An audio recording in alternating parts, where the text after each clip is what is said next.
Senator Hassan. Thanks very much, Mr. Chair, and thanks to both you and Ranking Member Wyden for this hearing.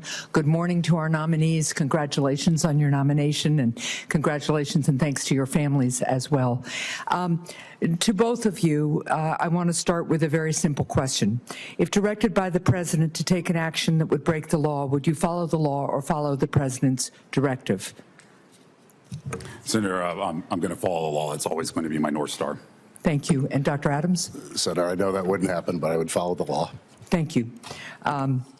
I would suggest that you review current events and past events to determine if you don't think that will happen again, but I do expect you to follow the law. Thank you very much.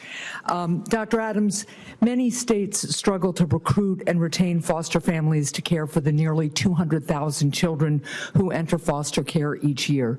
Senator Grassley and I have a bipartisan bill called the Recruiting Families Using Data Act, which would help states develop and implement a family partnership plan to tackle this challenge. Dr. Adams, if confirmed, will you commit to reviewing this legislation and working with us to improve recruitment and support for foster families? Senator, as I said in my opening statement, recruiting and retaining foster families is one of the absolutely critical things that we need to do as a country. When I started in my role in Idaho, I had too few foster families, and as a result, we had kids sleeping in Airbnbs, short-term rentals, and other non-traditional settings. Through retention and recruitment efforts, last November, we got every kid out of a short-term rental, and I said we're never, ever going to do that again. So any effort to recruit or retain foster families, I think, is worth taking a look at, and I'd be happy to work with you if confirmed in reviewing that. Well, thank you. It's a really critical thing, and of course what we want to do is recruit and retain really strong foster families for these kids and provide long-term relationships and care and reunification when we can. Dr. Adams, if confirmed, you'd also be responsible for overseeing programs critical to early childhood care and learning, including the Head Start program. Head Start programs have weathered a storm of chaos since the Trump administration took office. This includes delayed reimbursement payments, additional and unnecessary bureaucratic red tape, and communication failures caused by staff layoffs. As a result, many Head Start centers have been forced to question whether they can keep their doors open, and the families that they serve fear that they will lose their child care. I'll also just note, when I sit and talk with Head Start leaders and teachers in my state, they all tell me, of course, the difference that the Head Start program makes for the children, and that's, of course, the most important focus, but the additional difference it makes in the lives of the families as they engage with the Head Start staff and begin to build a better life for themselves with the support that Head Start provides their children, but also the connections that the Head Start staff really makes. So will you reverse the administration's actions that have harmed children in Head Start? Senator, thank you for the question. First, let me just say Head Start is a program that's personally important to my family. My wife, who's joining me today, her grandmother ran a Head Start program in Blackfoot, Idaho in the late 60s, early 70s. So I would echo what Secretary Kennedy has told the committee, which is his goal is to make Head Start better and brighter by the end of this administration. I'm eager, if confirmed, to roll up my sleeves and work with you and others to ensure that that happens.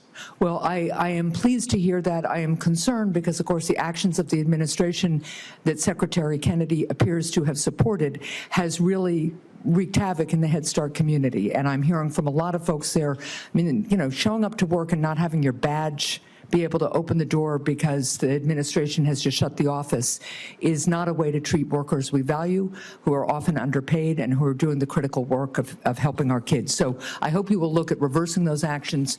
And you have a lot of people on both sides of the aisle who would like to partner with you on really strengthening Head Start.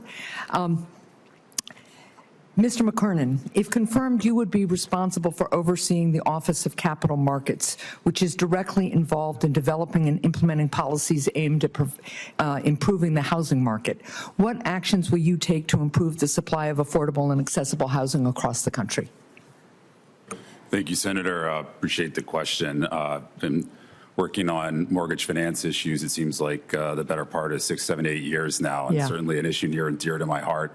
I think when we think about the affordability challenges on home ownership, you're exactly right. It's all about increasing supply. Right.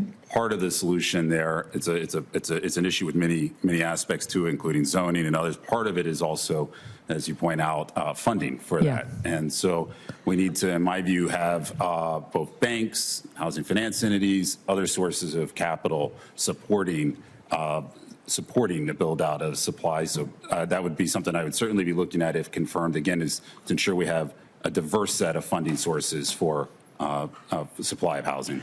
Thank you. It is probably the issue that I hear most about from my constituents from all walks of life and businesses of all sizes, to the point where we can't even sometimes recruit employees, even executives, to New Hampshire because of the lack of housing stock. So there's a lot, again, of us on both sides of the aisle who are eager to work on that. Thank you.